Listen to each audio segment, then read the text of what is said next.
I want to start today with the crumbling Democratic narrative around what the Trump administration is doing with regards to sinking the boats of these Venezuelan drug runners. Today, Admiral Bradley, who is in charge of the military operations in this theater, testified before Congress in a closed, classified setting, and he told them something very simple about this boat strike from September the 2nd that everyone is talking about. He told them he made the decision to strike the boat multiple times with the full consultation of a military lawyer and in accordance with lawful orders from the Commander-in-Chief and the Secretary of Defense. Bradley said there was no, quote, kill them all order given by Defense Secretary Pete Hegseth. That's what the Democrats and some in the media have claimed, that Hegseth gave a kill them all order. Bradley, under oath, said that did not happen. Arkansas Senator Tom Cotton was in this briefing. I want you to listen to this exchange that took place as he came out the door. Here's Tom Cotton. Senator, you said that the strikes were righteous, that there were 4 of them. Would you have taken the same shot if you were in that position? If I was Admiral Bradley and I'd been delegated that authority, absolutely. And I'd do it again. Was there more than 4 shots? No, there's 4. Tom Cotton says, I would have taken the shot. And there were 4 strikes, not 2, as had been erroneously reported by the Washington Post. But here's the truth of what happened. We bombed a boat, and then we bombed it again because there were 2 narco terrorists still on board trying to salvage the drugs that were on the boat, which caused the reason for the strike in the first place. There are no illegal orders. There is no unlawful attempt to murder 2 poor fishermen clinging to a shipwreck.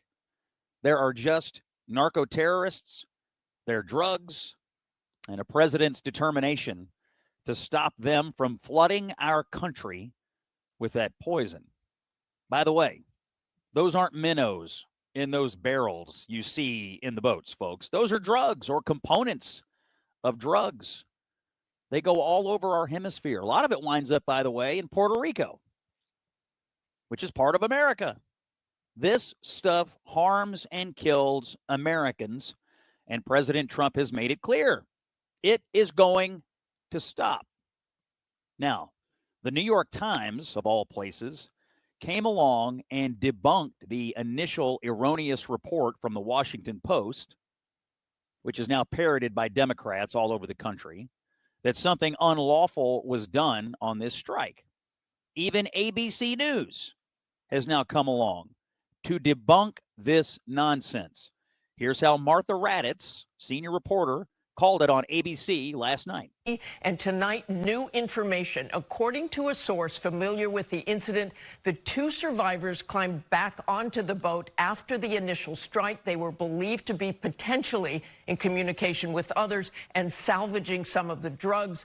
Because of that, it was determined they were still in the fight and valid targets. A JAG officer was also giving legal advice. So again, David, that video will be key, and Admiral Bradley will be on the Hill tomorrow. Think about what you were told by the media and by the Democrats, and think about what you know today. A JAG officer, a legal officer, was involved. The details that you originally heard are different than what Admiral Bradley and now other news outlets are reporting actually happened. There's just an attempt here to build a false narrative around this, specifically by Senator Mark Kelly of Arizona, and it is absolutely despicable. He is the mastermind behind the unlawful orders video that came out. He is the distributor of the narrative behind this debunked Washington Post report that Pete Hegseth had done something unlawful. What Mark Kelly wanted you to believe was that the president and his Secretary of Defense had given unlawful orders, and then he invented out of whole cloth, with complicit reporters at the Washington Post, this supposed order to kill 2 unarmed people hanging off the side of a bombed-out boat. It did not happen. Kill them all did not happen. Totally made up. Totally fabricated. But this is the modern left, ladies and gentlemen. They invent narratives. They invent evidence to prove the false narratives, and they launder it through these mainstream media sources. Now, Mark Kelly knows better. He has a long military history. He knows better. But this man's brain has been rotted by politics, sheer naked politics. He has gotten to a place in his life where he will say anything. This situation is akin to the 51 intelligence officials claiming that Hunter Biden's laptop was Russian disinformation. Remember that? They used their national security credentials to fabricate a political narrative. And then the media and their party laps it up. Rinse, repeat. Same kind of an op.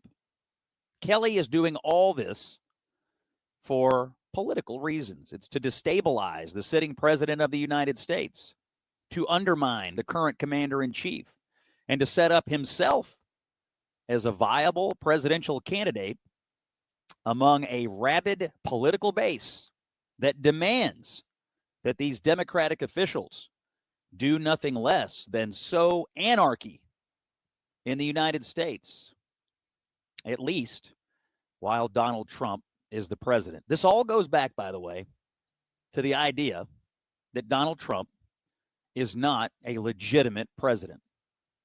Democrats have not believed that Donald Trump is a legitimate president since 2016. They invented the narrative that Russia stole the election. They've believed it ever since. And therefore, they authorize and rationalize their political leaders to do anything they can to keep this man from acting as a legitimate president. They'll shut down the government. They'll try to get the military to not follow the orders, legitimate orders of the commander-in-chief. It's all politics. It's all very, very ugly.